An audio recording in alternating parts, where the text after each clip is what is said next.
नमस्कार, बहुत बहुत स्वागत है आपका इंडिया जंक्शन यूपी में। मैं हूं आपके साथ पीयूष मणि अवस्थी। लोकसभा चुनाव 2024 में जिस अप्रत्याशित जीत की भाजपा संभावना जता रही थी, उसके बिल्कुल उलट राज्य में मात्र 33 सीटों पर ही भाजपा सिमट कर रह गई। ऐसे में अब विधानसभा उपचुनाव को लेकर योगी मैदान में आ चुके हैं, लेकिन अंदर ही अंदर योगी सरकार क्यों हैरान और परेशान है। देखिए इंडिया जंक्शन की इस स्पेशल रिपोर्ट में सरकार आखिर क्यों परेशान। लोकसभा चुनाव 2024 में उत्तर प्रदेश के अंदर बीजेपी 33 सीटों पर ही सिमट कर रह गई थी। तमाम तरह के सवाल उठे। कार्य समिति की बैठक से लेकर अभी कुछ दिनों पहले तक दोनों डिप्टी सीएम और मुख्यमंत्री योगी आदित्यनाथ के बीच का विवाद भी सामने आया। इन सब की वजह थी उत्तर प्रदेश में प्रत्याशित रिजल्ट्स न मिलना। उसके तुरंत बाद अब विधानसभा के उपचुनाव 10 सीटों पर होने हैं। ऐसे में उत्तर प्रदेश की योगी सरकार का लिटमस टेस्ट होना अभी बाकी है, लेकिन इसी लिटमस टेस्ट में ऐसे तमाम पॉइंट्स भी हैं जिसको लेकर योगी सरकार हैरान और परेशान सी नज़र आ रही है। कुछ ऐसे मुद्दे हैं जो इस विधानसभा उपचुनाव में योगी सरकार को सता रहे हैं। आखिर योगी सरकार उपचुनाव में क्यों घबरा रही है और कौन से मुद्दों को विपक्ष के नेता जनता के बीच में हवा देते दिख रहे हैं, ये सब कुछ आज की इस रिपोर्ट में हम आपको दिखाएंगे भी और बताएंगे भी। दरअसल यूपी उपचुनाव के लिए राज्य में सत्तारूढ़ भारतीय जनता पार्टी, विपक्षी दल समाजवादी पार्टी और कांग्रेस पूरी तरह से तैयारियों में जुटे हुए हैं। यूपी की योगी सरकार उपचुनाव से पहले परेशान सी दिखाई दे रही है और उसे लोकसभा चुनाव जैसे रिजल्ट्स का डर सता रहा है। खुद सीएम योगी आदित्यनाथ जिन सीटों पर उपचुनाव होना है वहां का दौरा लगातार कर रहे हैं।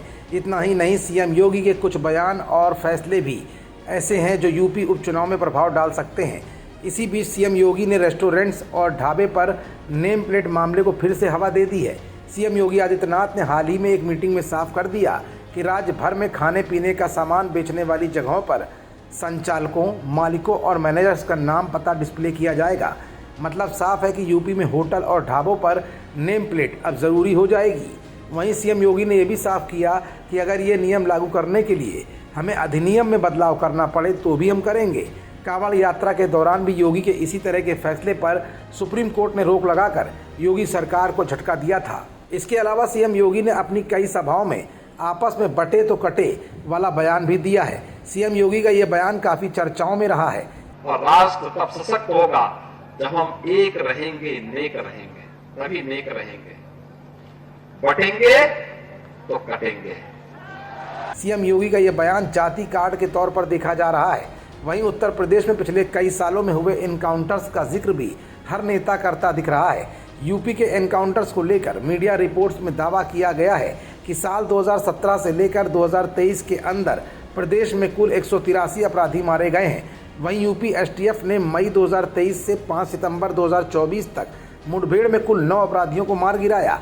अब यूपी एसटीएफ ने 23 सितंबर को सुल्तानपुर लूट के आरोपी अनुज प्रताप सिंह का भी एनकाउंटर किया है। यूपी में हुए एनकाउंटर पर योगी सरकार से विपक्ष भी सवाल लगातार कर रहा है। हालांकि बीजेपी नेताओं का कहना है कि प्रदेश में जितने भी एनकाउंटर्स हुए हैं सभी बड़े अपराधी थे।